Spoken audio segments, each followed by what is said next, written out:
What to the American slave is your 4th of July? So, that incredibly powerful question, it comes from one of the most towering figures in all of American history. And today, we're going to dive into the life and legacy of the man who asked it, the one and only Frederick Douglass. Okay, so let's set the scene. The date is July 5th, 1852. Douglass gets up to give a speech, and what he does is, well, he takes the nation's most sacred holiday, the 4th of July, and basically turns it into a mirror. He forces the entire country to look at this stark, brutal contradiction between its ideals of freedom and the horrifying reality of slavery. But you have to wonder, right? How did a man who was literally born in chains earn the moral authority to ask such a devastating question of the entire nation? Well, to figure that out, we've got to go all the way back to the beginning.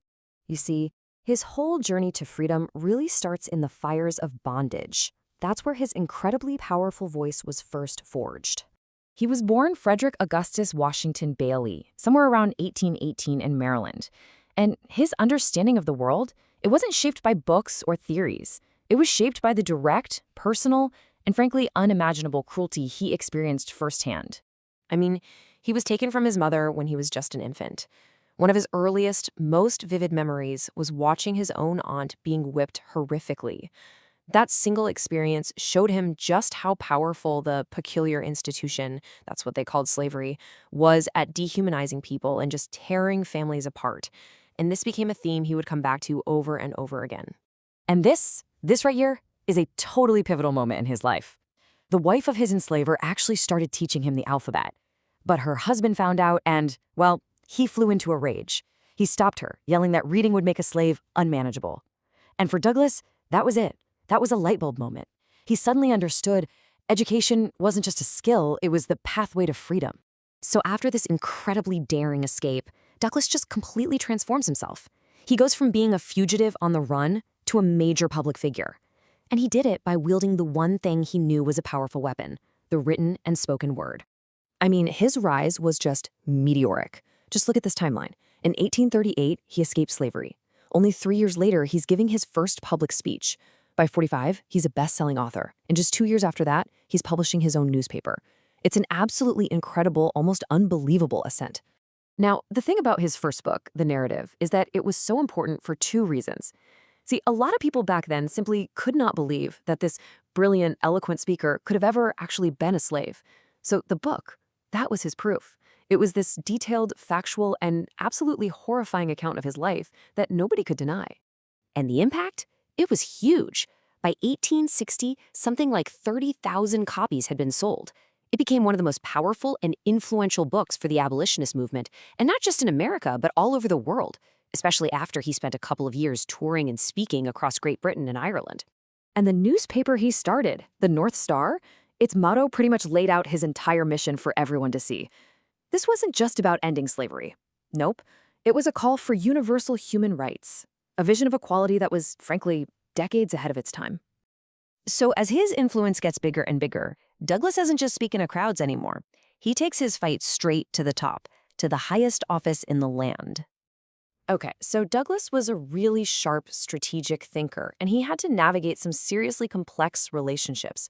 For example, he ended up breaking with his fellow abolitionist William Lloyd Garrison because he came to believe the Constitution could actually be used as an anti-slavery weapon. Then you have John Brown. Douglass respected his commitment, for sure, but he thought the raid on Harper's Ferry was a suicide mission and wisely refused to join. And his relationship with Abraham Lincoln, wow, it's fascinating. He started out as a fierce critic, totally frustrated with how slow Lincoln was to act on emancipation. But he eventually became a trusted advisor at the White House, constantly pushing the president to live up to the nation's own ideals.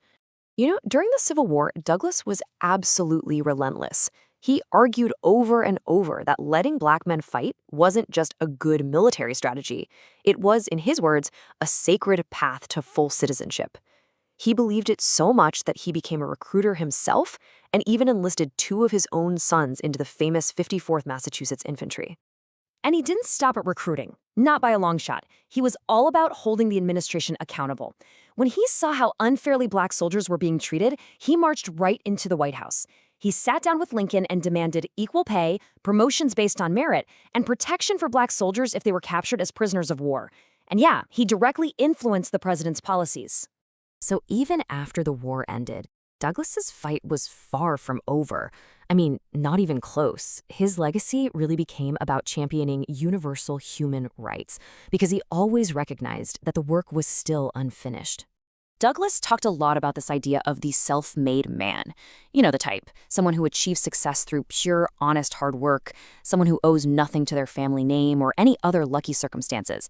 And I mean, come on, he was the ultimate example of that, right? But then, and this is what's so brilliant about him, he'd add this incredible twist. He argued that, properly speaking, there's really no such thing as a self-made man. Why? Because every single one of us is dependent on our fellow human beings, on our community. So the key takeaway here is that for Douglass, individual success and our collective responsibility to each other, they were two sides of the very same coin. And he truly lived that belief right up until his death in 1895. He held several major federal jobs, like U.S. Marshal, and he never stopped being a fierce advocate for the rights of all people. In fact, on the very day he died, he had just come from a meeting of the National Council of Women, where he was fighting for women's suffrage.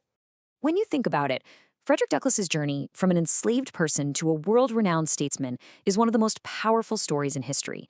He spent his entire life demanding that America finally live up to its own founding promises of liberty and justice for all. And that really just leaves us with one final big question to think about. Who is doing that work today?